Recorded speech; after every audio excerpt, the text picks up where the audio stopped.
कराची में एक और शख्स डकैती मजहमत पर कत्ल। गुलिस्तान जौहर मिलेनियम मॉल के करीब डाकू ने शहरी की जान ले ली। मोटरसाइकिल पर सवार 2 डाकू शहरी से लूटमार कर रहे थे। मजहमत पर मुल्जिमान ने फायरिंग कर दी। 1 डाकू गिरफ्तार, साथी फरार। गुलिस्तान जौहर के करीब मुबैना पुलिस मुकाबला, 2 डाकू मारे गए, साथी गिरफ्तार। फायरिंग के तबादले में पुलिस एहलकार भी जख्मी हुआ। मंगूपीर नॉर्दर्न बाईपास के करीब से 3 मुल्जिमान पकड़े गए।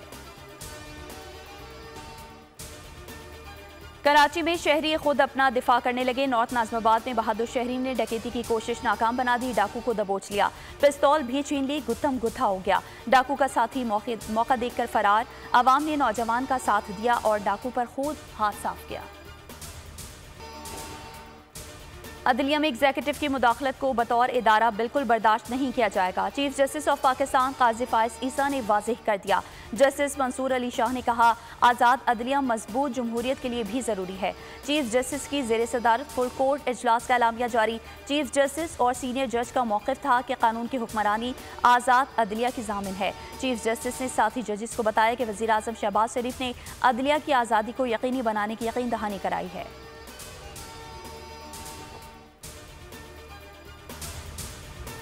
किसी भी इदारे में मुदाखलत नहीं होनी चाहिए। हुकूमत का फर्ज है मामले की छानबीन होनी चाहिए। जजेस खत के मामले पर वज़ीर आज़म और चीफ जस्टिस के दरमियान 1.5 घंटे की बैठक। शहबाज शरीफ ने जस्टिस काजी फाइज ईसा को मामले की छानबीन की यकीन दहानी करा दी।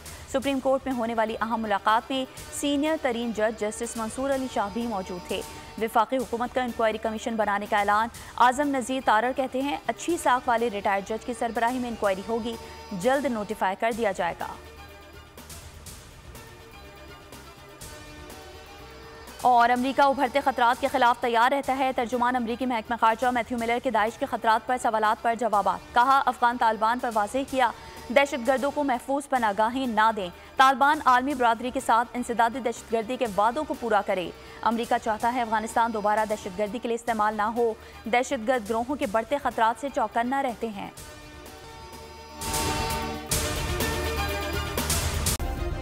सब्सक्राइब करें और बेल दबाएं ताकि कोई खबर रह न जाए।